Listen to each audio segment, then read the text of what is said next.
Sefer Devarim, Parashat Devarim, capítulo 1, Pasuk 1 hasta el capítulo 3, Pasuk 22.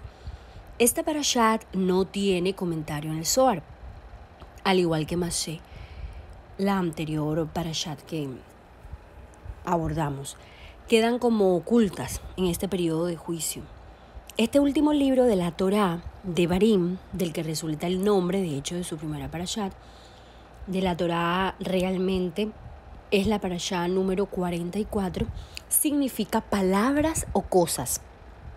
Abarca el discurso de Moshe durante 40 años.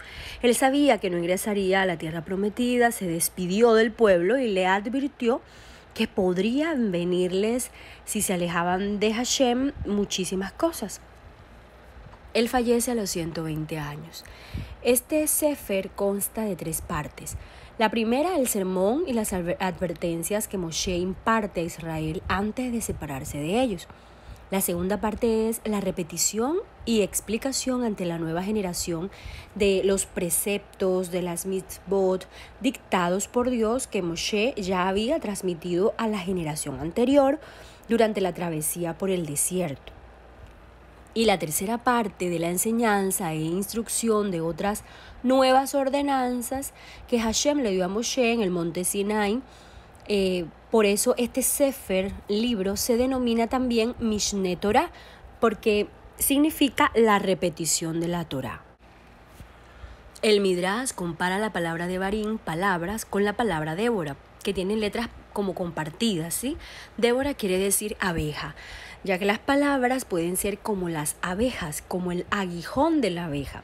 La abeja pica, hace daño al otro, pero al mismo tiempo causa su propia destrucción, porque pierden su aguijón y mueren. Cada vez que recontamos una historia, la reconstruimos, la recreamos. Es como o se le pone el picante o se le pone lo dulce, se le pone algo a la historia al contarla con nuestras palabras. Entonces aquí Moshe recuenta la historia, no precisamente solo para que el pueblo de Israel sepa todo lo que dijimos, lo que le viene y todo eso, sino también dirigido a Hashem. Porque, bueno, bien sabe Moshe que es un pueblo de dura cerviz, que no es precisamente que aprende de la experiencia ajena. Él recuenta para que Hashem tenga un recuerdo más misericordioso de lo que sucedió realmente. Por actos así es que muchas veces lloramos por algo en un momento y pasa el tiempo y lo contamos riéndonos. Ahora, los buenos recuerdos no debemos modificarlos por negativos nunca. A pesar de lo duro que fue para Moshe el recuento de la historia, él lo hace con amor y se percibe de hecho una clemencia de Gesed. Entonces el Sod está en que debemos cambiar nuestra realidad y para eso usar nuestras palabras que broten del lado puro. Lo que decimos debe salir de Gesed siempre, de la columna derecha o de la columna central del árbol de la vida. Siempre debemos proteger nuestras palabras diciendo en lo posible, ¿no? Gamsu letová, que significa esto es para bien, esto también es para bien. Así decía Rabbi Akiva. Entonces, todo lo que decimos sin amor viene del lado impuro. Entonces, para hablar debemos asegurarnos que lo que decimos nos genera una emoción positiva. La boca es Malhut de Atzilut. Es el punto donde Atzilut, que es mundo de la emanación, y Briá se conectan. El mundo de la emanación con el de la creación. Por eso lo que decimos crea realidad. Hay personas que se escandalizan cuando me escuchan decir esto, pero es así. Existe, tefilá de agradecimiento, de contemplación, está la Ibonenut. Exclusivamente lo que voy a decir me refiero a la tefilá de petición. Si la persona no sabe qué orar, qué pedir, no ore, no pida. Si no sabe qué pedir ni cómo pedir, no pida. Porque la oración, la tefilá, es un ejercicio loable, sí, pero peligroso cuando no se sabe hacer. Lo mejor sería simplemente entonces pedir que quite los obstáculos, que Hashem quite los obstáculos que están impidiendo que recibamos las bendiciones que Él ya nos dio. pero de pronto no pedir de una forma exclusiva. Por ejemplo, no pedir algo muy... Hay gente, y de hecho cuando las personas empezó este auge de no sé, de la parte de la mente, del poder de la mente y todo eso, hay personas que enseñan y enseñaron que, bueno, si usted quiere un vehículo, una casa así, usted debe pedir las mínimas condiciones de la casa y los mínimos... No. Aquí hay algo que hay que tener en cuenta. Usted que sabe si Dios le quiere dar una casa muchísimo mejor que esa. Si Dios le quiere dar un carro, muchísimo mejor que ese. Si Dios le quiere dar un empleo, muchísimo mejor que ese. Entonces ahí hay un riesgo, ¿cierto? Hay un peligro. Lo otro es que juega aquí en esto, y es que muchas veces, por ejemplo, lo digo en mi caso, uno llega al punto de entrar en ese pensamiento de la eficacia de la oración. ¿En qué sentido? Uno termina no sabiendo cuando lo que uno pide se materializa. Me pasa esto, entonces yo pido algo, se materializa. Hay un punto en el que uno piensa si realmente Dios me concede lo que yo deseo, o si es que Dios pone en mi corazón que yo desee eso, si es que Él más bien me concede el deseo que Él quiere, de lo que Él quiere concederme, que yo lo desee. Bueno, espero haber sido clara con eso. Pero entonces hay que aprender a discernir, y cuando la persona está despierta, aprende a discernir cuándo pedir de una forma específica algo, o cuándo pedir simplemente que se quiten los obstáculos que están impidiendo que recibamos las bendiciones, o cuándo pedir que yo opto por pedir siempre la voluntad de Dios. Hay otra frase o otra forma de pedir que usé durante muchos años. En este momento no lo hago, pero muchos años pedí a Dios: dame lo que quieres de mí y pídeme lo que quieras. Y empezaron a llegarme cantidad de cosas, y sin duda necesitaban mayor compromiso de mi parte. La Parashat comienza diciendo: Elle Haddebarim Asher Diber Moshe El Kol Israel Be'eber Hayarden Bamidbar Baraba Mol Suf Ben Paran Uben Tofel Belabam Bahat Zerot Bedi Zahab. Estas son las palabras que dijo Moshe a todo Israel en la orilla opuesta del río Jordán, en el desierto, en la planicie, frente al mar Rojo, entre la localidad de Parán y Tofel y Labam y Hatzerot y Di Zahab. Usualmente la expresión de Barim, palabras, es utilizada en el texto sagrado cuando se refiere a palabras de reproche. El Midrash infiere que las palabras que usó Moshe aquí para comenzar este parashat, de hecho, fue por relacionar los lugares con lo que ahí sucedieron cosas. Por ejemplo, en el desierto se refiere a las reclamaciones aprensivas e insensatas que hizo parte del pueblo ante Dios por la transitoria falta de agua o de pan al internarse en el desierto, cuando dijeron: ojalá hubiésemos muerto en Egipto. En la planicie, dice, alude a la planicie de Moab, donde se produjo la lamentable y trágica prostitución de los hijos de Israel con las mujeres moabitas, cuando por consejo de Bilam sedujeron a los hebreos a postrarse ante sus dioses. Frente al mar Rojo, cuando se vieron encerrados entre el mar y las hordas egipcias que los perseguían y perdieron la fe y reclamaron airadamente ante Moshe. Entre Parán se refiere al error de los espías que fueron a explorar la tierra prometida desde el desierto de Parán. Y Tofel y Labán dice que, los Mekubalim dicen que no hay lugares llamados así, y que se refiere a menospreciar, que es Tofel en hebreo, al maná, que era ese alimento puro y blanco que sabemos que en hebreo es Labán, que les enviaba Dios a diario. Y Hatzerot, aquí lo sucedido con la rebelión de Korah, y Di Zahab, recordando el pecado del becerro de oro. Ya aprendimos en el canal el Sod con Zahab. Con esto aprendemos que en el verbo, que en las palabras se gestan nuestros conflictos emocionales y esta alteración está en Serampín. Aquí está el nivel del habla en Serampín, del ruach, de las emociones. Miren, la ciencia busca la primera célula que dio origen a la creación sin encontrarla, porque no la buscan en la Torá. La primera célula está codificada en la Torá y es el verbo. Célula en hebreo se dice ta, taf y alef. Letra taf y letra alef. Es la última letra de las 22. La taf y la alef es la primera. Y en la primera frase de Bereshit dice, Bereshit bara Elohim et, y et es la misma palabra ta, célula, pero al revés, alef taf. Esta es la primera célula de la creación. Hashem creó al et, alef taf, que significa y, que es un conector entre la materia y el resto de la realidad no visible. El Sod está entonces en que para crear este mundo, Dios invirtió el orden celular del cosmos.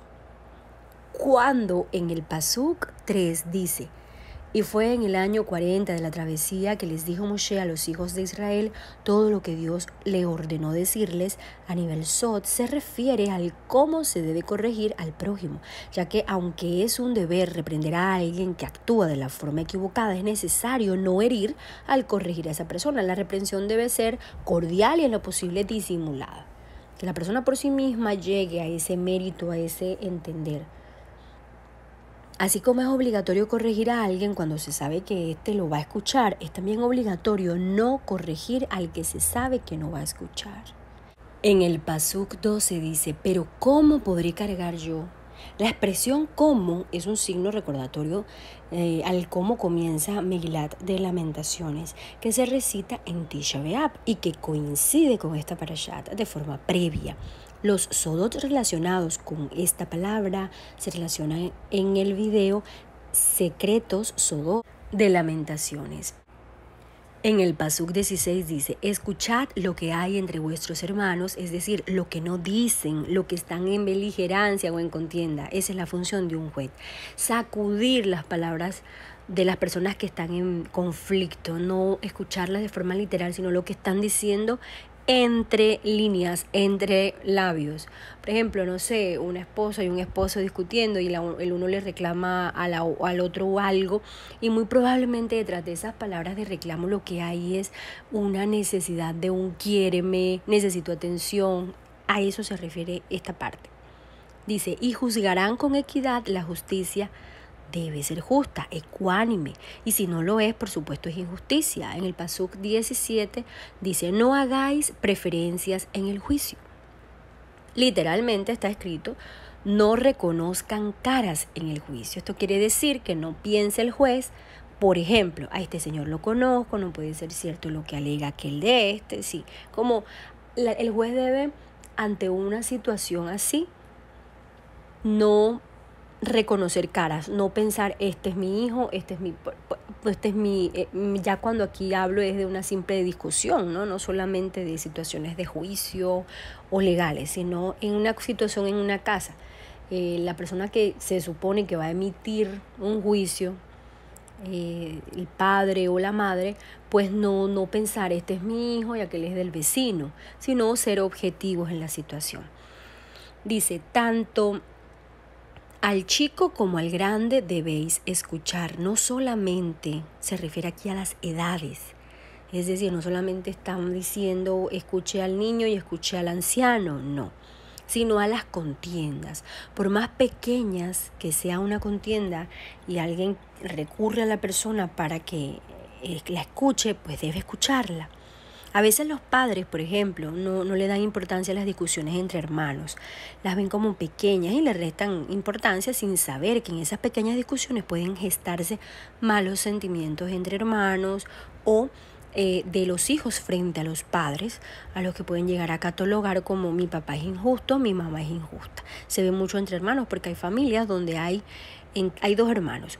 A unos lo toman siempre como chivo expiatorio, pues siempre es el que tiene la culpa, solo porque de pronto ese chico es el más abierto, es el más contestón, es el más auténtico, el más espontáneo, entonces es más fácil culparlo de todo lo que sucede. Y el otro, hijo o hija, casi siempre es el mismo, entonces es el chivito de oro, ¿sí? Aquel que nunca hace nada, es el más bueno, se aprende desde muy niño a manipular a todos porque, ve que le funciona la máscara del tonto o del pobrecito o del más triste o del que no nada. Entonces, delante de los adultos empieza a ponerse máscaras y a tener como especie de una doble personalidad, ¿sí? Y cuando viene a ver esa persona en su adultez, en su edad adulta, ni siquiera sabe quién es. No temáis a ningún hombre, pues la justicia es de Dios. Rashi explica que si un juez por temor no interviene y permite una injusticia, obliga a Dios a molestarse, a meterse, a intervenir para hacer justicia. El asunto aquí es que Elohim lo hace de otras maneras, que muchas veces no nos gusta. Hubiéramos preferido la justicia del hombre. El Pasuk 31 dice, y también en el desierto que tú has visto, en el cual te ha cargado Dios, tu Dios, como lo hace un padre con su hijo. Y en todo el camino que habéis transitado, hasta que por fin llegasteis hasta este lugar. Y es así, por ejemplo, como que un niño que tropieza con una piedra, se hace una herida, su padre que es médico, pues lo cura, el niño sana y el niño se siente agradecido con su papá porque lo curó, ¿cierto? Y puede pasar que un niño en el que su camino hay una piedra, pero su padre ve la piedra antes que él y la quita de su camino para que el hijo no se caiga, probablemente ese niño, por no saber de cuánto lo ha salvado su padre, considera que no tiene nada que agradecerle a ese padre. Esta situación es de un buen análisis porque realmente nos dice mucho. Por eso, en el fondo de esto, se ha venido explicando que eso de subir de nivel de conciencia es ir aprendiendo a no ser un niño que no agradece al padre por haberle quitado una piedra porque ni siquiera se enteró, ¿sí? Sino a aprender a saber siempre que lo que nos sucede es lo que Dios permitió, es lo mejor que nos pudo suceder, que eso por más malo que nos parezca, nada puede pasarnos por más malo que nos parezca que Dios no haya permitido. No digo que sea la voluntad de Dios, porque la voluntad de Dios siempre es agradable y perfecta y muchas veces en nuestras vidas no se hace la voluntad de Dios porque nosotros no lo permitimos por el hecho de tener libre albedrío. Entonces tomamos malas decisiones, nos equivocamos. Sin embargo, siempre sí ocurre lo que Dios permite. Todo lo que ocurre, por muy malo que nos parezca, Dios lo permitió. Y nada puede ocurrirnos que Dios no permita. Entonces aprendamos a ser como ese niño que aún no sabiendo de cuánto lo ha salvado su padre, de cuántas piedras en el camino Dios nos ha quitado de la mitad para que no tropecemos y de hecho para no tener que tener la ocupación luego entonces de curarnos. Debemos estar más agradecidos con nuestro Padre por eso, por habernos quitado piedras en el camino. Hay personas que prefieren agradecer la cura, ¿no? Pero es ideal llegar a ese nivel de aumento de conciencia, aumentar la conciencia a tal punto de entender las cosas, las personas, las situaciones por el valor de la función de eso. Esto así sea supuestamente negativo, así esto sea malo, el mal tiene su función. Esto era lo mejor que podía sucederme. En el capítulo 2, Pasuk 3 dice, basta de dar vueltas por este monte. Esta es la advertencia de Hashem a todo aquel que permanece en el mismo lugar siempre. estancado, para aquel que no avanza de nivel, ¿sí? Hay personas que saben qué es lo que tienen que hacer y no lo hacen.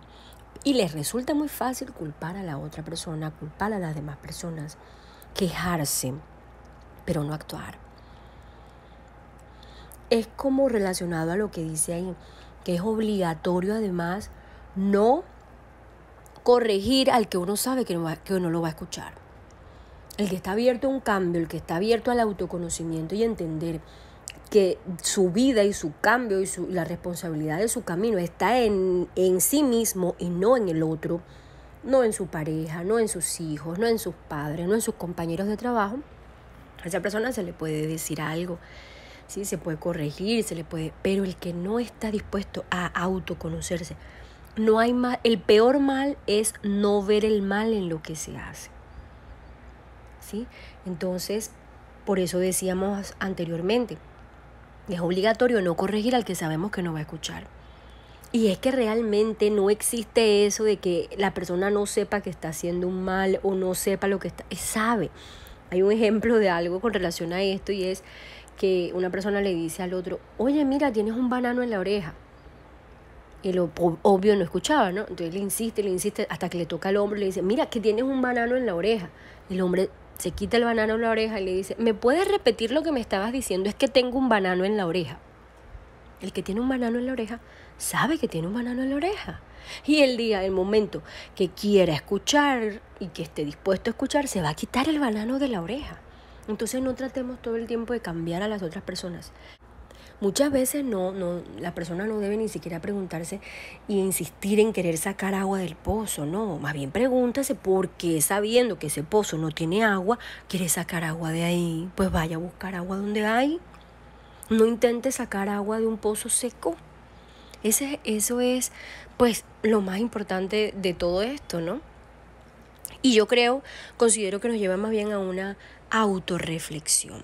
Esta parashat finaliza diciendo, Lo tiraun ki Adonai Elohehem hu hanin liham lahem. No les temas, pues vuestro Dios será quien guerreará por ustedes. Recuerden, pedir fe, esperanza y caridad, que lo demás es lo de menos. Secretos del cielo.